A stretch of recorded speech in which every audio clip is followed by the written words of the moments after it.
জামাত ইসলাম ক্ষমতায় গেলে নারীরা স্বাধীনভাবে রাস্তাঘাটে বের হতে পারবে কিনা এটা একটা শঙ্কা তাদের মধ্যে আছে। এটা একটু পরিষ্কার করবেন যাতে নারীরাও উৎসাহিত হয়, বুঝতে পারে। ধন্যবাদ। আমার বক্তব্য ওনার প্রস্তাব, দ্বিতীয়টা ওনার জানা যে নারীরা স্বাধীনভাবে চলতে পারবে কিনা। কিছুদিন আগে ঢাকা বিশ্ববিদ্যালয়ে ছাত্র সংসদ নির্বাচন হয়েছে। আপনারা অনেকেই সে রাত্রে ঘুমান নাই বলে আমার ধারণা, আমিও ঘুমাই নাই এবং বিশ্বের কোটি কোটি মানুষ ঘুমায় নাই। শুধু চোখ দুটা ওদিকে ছিল যে কি হচ্ছে সেখানে। এর আগে ব্যাপক প্রচারণা হয়েছে।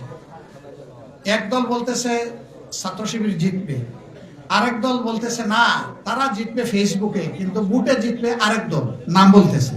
এটা বলে নাই? বলছে কেন? বলে যে না, তরুণরা এদেরকে পছন্দ করে না, মেয়েরা এদেরকে পছন্দ করে না। তারপরে কি হলো? দেখা গেল তরুণ এবং মেয়েদের বুট অকল্পনীয়ভাবে ছাত্র শিবিরের পক্ষে পড়েছে, তাই না? এরপরে বললো হ্যাঁ বুট তো দিয়েছে, এবার টের পাবা।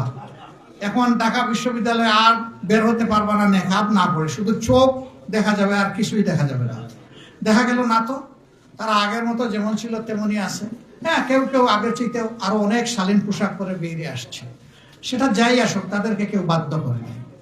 এখন তাদেরকে সাংবাদিকরা গিয়ে জিজ্ঞেস করে, ওই যে এই যে ক্যাম্পাস এখন হয়ে গেল পাকিস্তানি ক্যাম্পাস, পাকিস্তানে কেমন আছে?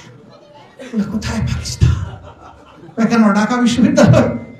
না তো, এটা আমাদের ক্যাম্পাস, আগে যেমন ছিল এখন তেমনই আছে, তবে কিছু কিছু দিক থেকে আমরা এগিয়ে গেছি।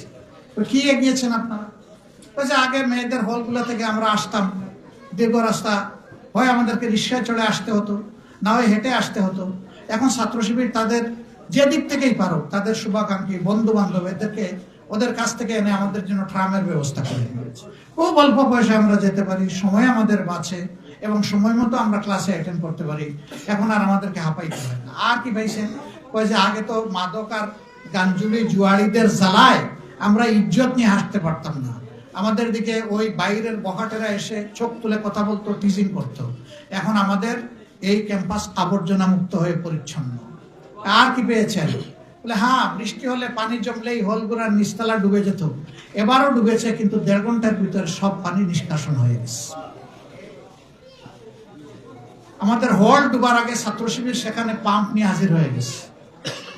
বলেছে আমরা কষ্ট করতে পারি, কিন্তু আমাদের বোনদেরকে কষ্ট করতে দেব না। আমাদেরকে এখন জিজ্ঞেস করে মানুষ যে বাংলাদেশটা আপনাদের হাতে উঠবে, বাংলাদেশ কেমন হবে?